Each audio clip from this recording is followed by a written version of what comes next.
vamos lá, gente. Olha só, o Repaz é uma novidade em termos de lei orgânica municipal, tá? Ela é própria nossa, se vocês pesquisarem na internet. Não fiz isso, estou até sendo ousado, né, de alguém pesquisar e acabar encontrando, mas eu acho que não vai, né, em alguma outra lei municipal aqui no Brasil, tá? Isso foi um cuidado que a gente, na elaboração da lei orgânica lá em 2017, a gente sugeriu, né, os grupos de trabalho, né, e aí os vereadores e o relator, o Pierre, concordou. Na verdade, o Pierre foi também dos propositores. E o que significaria essa rede permanente de atenção social? Vamos lá. A administração pública, ela obviamente ela cuida de burocracia. Burocracia são números, estruturas, né? Só que além da estrutura física, possui obviamente uma estrutura subjetiva, que é a função dos números, estatísticas, das estruturas. Exemplo. Trânsito. Então, tá o caos. Não tá o caos? Não teve alteração de rua? Né? Para que se vai alterar o trânsito? Potencialmente para melhorar. Se irá melhorar, não sabemos, né? Porque é tudo hipotético, experimental, até se confirmar que foi positivo ou que foi negativo, né? Mas assim, por trás do objetivo da alteração está o quê? O bem-estar da população. Né? Então, toda administração pública, ela precisa se permear, ela precisa estar imbuída disso, né? Ela precisa emular essa preocupação com o bem-estar de todos. Só que o negócio é o seguinte, Friburgo tem, conforme todos os municípios do Brasil, né, peculiaridades, características. Então, nós vamos ter, né, municípios com um parque industrial muito grande, cuja política da administração daquele lugar vai se basear dentro daquele enquadramento econômico, dentro dos impactos que aquela realidade industrial acaba oferecendo. Uma cidade que tenha uma parte mais agrícola, uma produção agrícola maior, também vai ter um outro tipo de manejo, né? E Friburgo tem algumas peculiaridades. Se a gente observar bem números do censo, né, as estatísticas, principalmente nas suas bases geométricas, né, a gente percebe que nós temos muitas crianças, muitos jovens, quando chega na idade adulta, tem uma queda. Boa noite, tudo bem? Tem uma queda, né, razoavelmente acentuada, inclusive. Isso se explica, né, pelo número de pessoas que vão estudar fora da cidade, fazem a vida fora da cidade, e aí quando chega numa determinada idade, essa linha ascende. Essa linha sobe, né? Ou seja, o número de pessoas dentro de uma margem etária de crianças jovens até a parte adulta, excetua-se a parte adulta, chega na fase, né, dos mais velhos, dos idosos, ela cresce. Então, o que isso se reflete na base da administração pública? O cuidado com esse maior número de pessoas que habitam o município. Então, nós não temos que forjar uma administração municipal, né, baseando-se numa faixa etária, num grupo, né, da nossa população que ele é reduzido. É claro que essas pessoas nunca ficarão desguarnecidas dentro da lei. Claro que não. No entanto, admitir que dentro da sua população, dentro do seu aspecto demográfico, existe esse grupo, tem que ter política prioritária para atender esse pessoal, né? E por isso que a gente vê ali logo no artigo 460, né? O município instituirá em lei rede permanente de atenção social mediante integração sistêmica e estratégica de órgãos municipais para a formulação e implementação de políticas públicas de educação, esporte, cultura, lazer, saúde, assistência social, segurança, drogas e promoção dos direitos humanos. E aí, no parágrafo 1º, a gente observa o foco, né? O foco dentro da lei, por exemplo, guarnece, protege aquele que não está vendo esse direito adquirido em lei sendo praticado, ou seja, sendo materializado. Então, isso guarnece juridicamente que indivíduos ou grupo de indivíduos possa recorrer na justiça a esse tipo de cuidado. Isso acontece, Alex? Não, infelizmente, são poucos. Alguma comunidade, algum coletivo, geralmente associado a algum grupo político, né, é que faz algum tipo de intervenção nesse sentido. Mas é raro, né, infelizmente. Então, a Repaz englobará, sobretudo, a política de atenção à criança, ao adolescente, ao jovem e ao idoso. Exatamente o grupo, né, prioritário dentro da população friburguense. Então, esse tipo de coisa orienta, né, a administração a atender uma parte considerável da população friburguense, né? Repito, o grupo que, dentro desse aspecto demográfico, descende, né, ele não fica desguarnecido porque ele tem Constituição, ele tem leis especiais, ele tem, ou seja, todo um aparato legislativo para prevenir os seus direitos, né? Que para prevenir os seus direitos, não, para defender os seus direitos. Mas aqui, objetivamente em Friburgo, nós vamos encontrar esse grupo de pessoas, assim, de forma ampliada, portanto, uma política será necessária para atendê-los, né? Ali no parágrafo seguinte, né, o segundo, formulará planejamento para o uso dos diversos equipamentos de esporte e cultura pelas comunidades, a fim de que haja provimento de atividades para criança, adolescente, jovem e idoso. Isso se percebe também pelo seguinte, vamos lá. A vida ativa, né, do grupo adulto é maior, né? É maior. Então, crianças, adolescentes estão em idade escolar, a gente sabe que consome um tempo, mas não é a mesma coisa que tu ir para stand, né? Chão de fábrica, né? Ir para uma padaria, trabalhar, ir numa loja, trabalhar, ir para uma confecção, trabalhar, né? Ou seja, essas pessoas elas vão ter maior tempo de ócio, né? Vai ter dentro do seu dia uma parte considerável de ociosidade. Essa ociosidade, no futuro, pode vir a trazer algum tipo de problema social maior. Dentro dos jovens, a ociosidade pode levar ao uso indiscriminado de drogas, né? Algum tipo de comportamento marginalizado. Para os idosos, essa ociosidade pode vir a trazer impactos na saúde, o que vai impactar exatamente aos aparelhos públicos de saúde. Postos, hospitais, né? Hospital, no caso. Então, esse movimento de prevenir, né, qualquer tipo de ociosidade perversa, porque existe, obviamente, o ócio positivo, o ócio benevolente, aquele que nos faz ter criatividade, imaginação, mas tem aquele que beira, né, um problema um pouco mais agudo. Então, isso também vai se refletir nessa rede de atenção permanente, né? Nessa rede permanente de atenção, perdão. Parágrafo 3º, para envolver, articular, integrar, desenvolver e executar as ações, o município poderá firmar parcerias, celebrar convênios. Então, vejam bem, o município, ele tem, obviamente, recursos limitados na sua arrecadação. Ele não deve ou não deveria, não me refiro aqui, mas me refiro em qualquer município do Brasil, gastar mais do que se arrecada. Apesar de poder público não atua com vistas a lucro. Se eu monto uma empresa, eu quero lucro. Se eu me torno prefeito, não que eu queira prejuízo, mas eu sei que eu não estou trabalhando ali para que aquele aparato me dê retorno financeiro. E claro que não, o retorno é o quê? Serviço bem prestado, índices de desenvolvimento ascendentes, né? Mas o que acontece? Por ter, obviamente, um orçamento limitado, não é possível, né, fazer toda uma aplicação efetiva de projetos associados à parte social. Isso é fato, tá? Isso é público notório, às vezes gera a nossa insatisfação, mas se explica. Se explica. Existem outras prioridades imediatas, que é exatamente consertar bueiro, consertar galeria, fazer correção de via pública, sustentar o hospital, sustentar a educação pública, sustentar a guarda. Então, tem coisas que consomem recursos, né, de maneira bem razoável. Poderia ser mais barato, mas infelizmente não é. E que essa parte social, gente, ó, legislação brasileira, tudo que houver social, a sua aplicação ela fica extremamente prejudicada, tá? Tem gente que eu conheço que se pudesse riscava isso tudo, faria uma revisão na legislação, o que tiver social rasga, né? Entrega para ONG, né? Tem gente que concorda com isso, pensa dessa maneira, né? Mas aí o que na prática acaba sendo efetivo? Outros grupos privados acabam fazendo esse tipo de trabalho. De graça, Alex, não existe almoço grátis. Eu sempre tenho que pagar ou pela minha compra do mês, seja lá onde for, geralmente onde tem promoção, né? Ou num PFzinho baratinho, eu tenho que pagar por aquilo. Então essas empresas, essas instituições privadas, elas vão sim atuar, tudo bem, de maneira humanitária, né?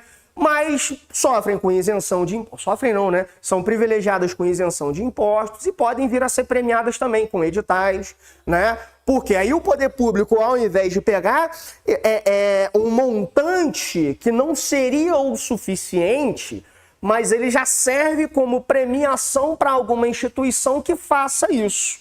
Tá? Eu poderia lembrar de vários aqui, mas para evitar qualquer tipo de exposição, não vou citar nomes.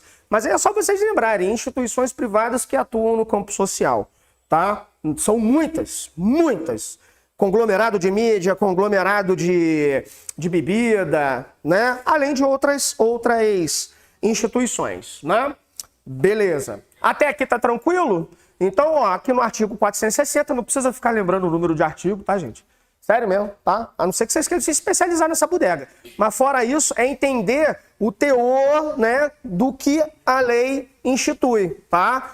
E, assim, para quem já tem aula comigo, já é uma fala constante da minha parte, e para vocês que estão chegando agora vai acabar sendo também, quando a gente estuda esse tipo de legislação para um concurso municipal, né, é muito mais importante, é muito mais pontual lembrar do contexto da questão e, inclusive, o seu aspecto lógico e social dentro dos artigos do que exatamente gravá-los, entendeu? É desnecessário fazer esse processo de gravar artigo, tá? Então, se vocês partirem para esse movimento, primeiro, que não vai dar tempo, tá? E segundo, que vai chegar na prova, pô, eu estudei tanto um determinado artigo, não caiu. Então, é entender o espírito da legislação até a sua conclusão, beleza? Sigamos então. Tá? A lei de que trata o caput, cabeça, né? Ou seja, o título, não é o título da lei, porque o título da lei é outra coisa, mas é exatamente onde se explica, né, a lei em si. E depois ela vai sendo desdobrada entre incisos, parágrafos, alíneas, né? Aos poucos a gente vai pegando aqui, ó. Tem gente que não precisa, né? Mas algumas pessoas vão pegando e eu vou falando aos poucos, tá? Lá no começo do curso eu faço essa explicação mais prévia, mas hoje não precisa, a gente vai fazendo ao longo do tempo. Então, ó, a participação, inciso 1º do parágrafo 4º, a participação das entidades apoiadas e subvencionadas pelo município na Repaz. Então, o que significa isso, o Alex? Regular, né? Ou regulamentar, ou fiscalizar, é tudo isso, né? Porque, por exemplo, eu posso ser dono de uma instituição privada, né? Sou dono, né? E ter algum tipo de convênio com o poder público para execução de uma determinada atividade, né? Essa atividade, pelo fato dela ser social, ela não pode ser prevista pela essa entidade privada. Ela tem que ser prevista por uma entidade pública, que é o município. Então, por mais que não seja o município o efetivador do serviço social, mas é ele quem precisa regulamentar, regular, fiscalizar. É mais ou menos da seguinte maneira: não existe escola privada. A escola privada faz o que ela quer? Dane-se, não importa. Vou fazer o que eu quiser. Vou trocar matemática por russo. Para que matemática? Aprender russo é mais fácil. Mais fácil, é melhor, né? Guerra rolando, tem emprego rolando lá na Rússia por motivos trágicos, né? Mas tem emprego a rodo lá, vou para a Rússia. Não posso fazer isso? Claro que não. Eu preciso seguir, né, uma base nacional curricular mínima, básica. Então, a mesma coisa vai se tratar de instituições privadas que, porventura, convertam convênio com a instituição pública. É a instituição pública que tem que regular, né? Ah, se tem uma empresa privada praticando determinado tipo de serviço de maneira criminosa, equivocada, o poder público ele deve ser autuado por aquilo, né? Deve ser, porque ele deve fiscalizar. Se possível, indenizar, fechar, fazer recuperação financeira e por aí vai, tá? Disposições orçamentárias, ou seja, isso tem que estar previsto no orçamento, né? Na lei orçamentária anual, na famosa LOA, tá? O que vai ser, e geralmente é uma faixa muito pequena, né? Infelizmente. A participação das comunidades por meio de estímulo da interação popular, da interação social. Isso se refere, inclusive, nas necessidades objetivas do serviço efetuado. Porque é muito bonito tu tá aqui, né, no centro da cidade, eu vou fazer um projeto social lá no Rui. Aí levo o projeto social pronto. Pouco me importando com o que o Rui de fato necessita, quer, né? São necessidades artificiais, porque eu estou imaginando sem estar vivendo. São projetos de curto prazo, porque se não tem entendimento, se não tem convergência de identidade, para que eu vou fazer parte de um projeto daquele? Então são projetos que geralmente são o quê? Escoamento de dinheiro público, porque não tem como dar certo. Você tem que fazer, né, um procedimento de levar até a sociedade, até a comunidade a ideia, a proposta, ali eles discutirem aquilo e viabilizar a sua aplicação. Porque não tem cabimento tu levar uma proposta pronta para um lugar que tem outras necessidades. Tá? Olá, tudo bem? Boa noite. Parágrafo 5º, o município poderá convidar órgãos estaduais, né? Ou seja, nenhum tipo de ação que tenha o poder público como ou agente objetivo ou agente subjetivo, não trazer de alguma maneira a intervenção dos outros entes federados, né? A União, os estados, no caso, né? Então, o estado, Rio de Janeiro, pode oferecer algum tipo de ajuda material, técnica, de verba orçamentária? Pode. A União, idem. Tá? Então, esse tipo de arranjo pode ser feito. Por que isso tem que estar constando em lei? Né? Isso tem que estar constando em lei. Para que a própria ordem de pagamento vinda dessas outras instituições encontre respaldo legal, respaldo jurídico. Porque se não tem previsão legal, para onde está indo esse dinheiro? Né? Então, da onde vem e para onde vai, qualquer tipo de ação pública, precisa estar definida em lei. Deveria estar aqui, Alex, na lei orgânica municipal, nesse caso sim. Porque não se tem uma lei federal nesse naipe, que foi o que eu falei com vocês no início da aula. Isso aqui é uma coisa nossa. É um troço que a banca, se ela optar por pegar alguma peculiaridade dentro da nossa legislação para botar numa prova, né, de alguém que queira da área da administração interna e assistência social, por exemplo, pode colocar, né? Ou seja, eles podem partir de um genérico, né? De um aparato mais genérico, tudo bem? Né? Então, por exemplo, o nosso próximo passo aqui é falar sobre educação. Para quem for um pouco mais esperto, um pouco mais malandro, e além da lei orgânica estiver estudando Estatuto da Criança e do Adolescente e Lei de Diretrizes e Bases da Educação Brasileira, vai perceber que tem convergência e tem que ter. Né? Então, o que nós fazemos aqui? Onde a lei orgânica ela não atende, existe uma lei específica para aquilo. Tá? Então, é importante vocês ficarem alertas quanto a isso. A própria assistência social tem a sua legislação interna. ECA. Estatuto do Catarrento. Famoso Estatuto do Catarrento. Sim, sim, é importante. Lei de Diretrizes e Bases. Exatamente. Depois vamos pegar aqui a parte da saúde. Vai ter um cruzo, né? Não um choque, mas um cruzo mesmo. Um SUS. Né? Aí, mas Alex, então eu estudo por qual? Pô, filho, tu quer passar no concurso pelos dois, velho. Não tem como fazer milagre. Porque a legislação municipal acerca da saúde vai levar em consideração aspectos do município. E o SUS, ele é grande, ele é amplo, ele abarca, né, todo o território nacional, certo? Vamos nessa. Parágrafo 6º, o REPAS concentrará na execução de suas atividades recursos orçamentários provenientes dos órgãos municipais que a integram. Ou seja, a prefeitura não tem, além da Secretaria de Assistência Social, não existe uma secretaria de rede permanente de atenção social. Mas outras instituições podem vir a integrar de maneira solidária o REPAS, ou a REPAS, né? No caso, a REPAS, perdão. Né? Por exemplo, a Secretaria de Educação. Pô, claro, porque um dos principais objetos de cuidado da REPAS é o quê? Criança e adolescente. Ou seja, o público-alvo da educação municipal, né? Que tem a educação infantil e a educação fundamental como competência, né? Podendo ofertar a educação de ensino médio, mas sem ser de sua competência privativa, né?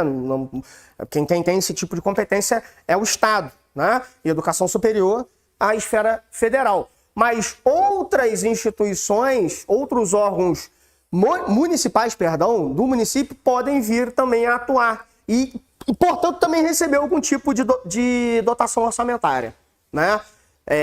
Claro, através de aprovação de projeto, explicação de onde vai haver a alocação desse recurso, né? Porque senão é mole, eu sou secretário municipal de educação. Nunca cometeria essa maluquice, mas tudo, hipoteticamente, vamos lá.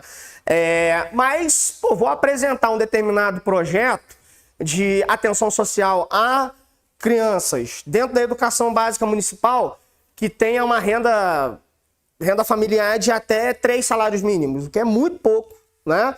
Então nós vamos suplementar a educação dessa galera. Pô, isso tem que estar tudo, onde que eu vou colocar essa verba? Eu tenho que explicar o quanto que ela vai custar, quantas crianças serão, né, atendidas por esse projeto. Então outros órgãos podem vir a participar da rede permanente de atenção social, tá? Obviamente, havendo orçamento, né? Não havendo orçamento, não vai haver. Só assistência social que já vai fazer esse tipo de serviço, certo? Aí no artigo 461, o município deverá promover inventário social, sim. Então, olha só, esse inventário social, o município, ele pode fazer, deve fazer, não está aqui. Poderia estar, ou até, né, talvez aí é uma proposta de emenda ao artigo, que é o seguinte: fazer um censo é problemático. Não é problemático fazer um censo? Fazer um censo nacional é um terror. Fazer um censo municipal também, porque os recursos municipais são parcos, são exíguos, são pequenos, são diminutos, né? Mas aí é que tá, olha só. Tem como? Tem como. Inclusive, se utilizando dos mecanismos, que a própria esfera federal e a estadual fazem uso dos seus levantamentos. Então, por exemplo, tem como as escolas municipais de Nova Friburgo fazerem esse tipo de levantamento. Como é que anda a alimentação dessa galera, acompanhamento psicológico, ter como tem. E ouso dizer que talvez nem seja o grande problema, em alguns casos, recursos. Mas sim, é projeto mesmo. Né? Um pensamento minimamente ajustado para poder chegar a essas estatísticas. Porque tem escola que tem. Eu conheço algumas que fazem esse tipo de trabalho. Oi? Não é?